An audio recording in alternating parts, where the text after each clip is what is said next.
नमस्कार मंडळी, नवीन ब्लॉगमध्ये तुम्हा सर्वांचं स्वागत आहे. आणि आता मी चाललो आहे कामावरती. ऑफिसची जरा खेळलो आणि आता निघालो कामावरती आलो आहे आणि बसलो होतो. आणि हे काका एक नंबर बासुरी वाजवत होते आणि मी आज पूजा केली आणि आता लवकर जाईन. मी हार बीर लावला, पूजा बिजा केली, फुल बिलं ठेवली आणि आलो आहे रॉकीकडं दुकान बंद करून. आणि तो आत्ता फिरायला गेलेला तो आला, त्याशी जरा खेळत होतो. त्यानंतर मी आलो घाईला, मी बाहेर आलेलो आणि हा मुलगा एकच नंबर फटाके फोडत होता. आणि ह्या ताईने लावलेली माळ आणि माझं आवरून बिवरून झालेलं आहे.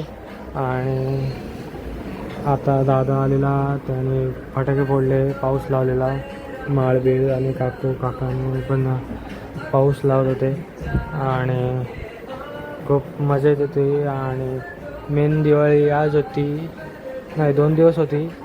आणि दादाने फटाके आणलेले मोठे बार, पण ते ना फूस गेले. आमचा मूडच खराब झाला. नंतर मी वाजत होतो, एकच नंबर आवाज होता यांचा, काहीच विषय नाही. आणि त्यांना आहे ना उन्हात सुकवलेले माळ बीळ वाजत होतो आणि खूपच भारी वाजत होते. आणि आता मी लावलेलं चक्री एक चांगली. आणि आमचा किल्ला बघा कसा उजळून निघाला आहे त्या उजेडाने. आणि ही आहे तुरतुरी पण लावत होतो.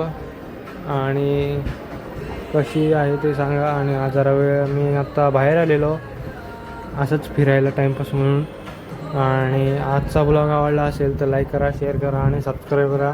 हॅप्पी दिवाळी. Bye bye. बांधिलकी.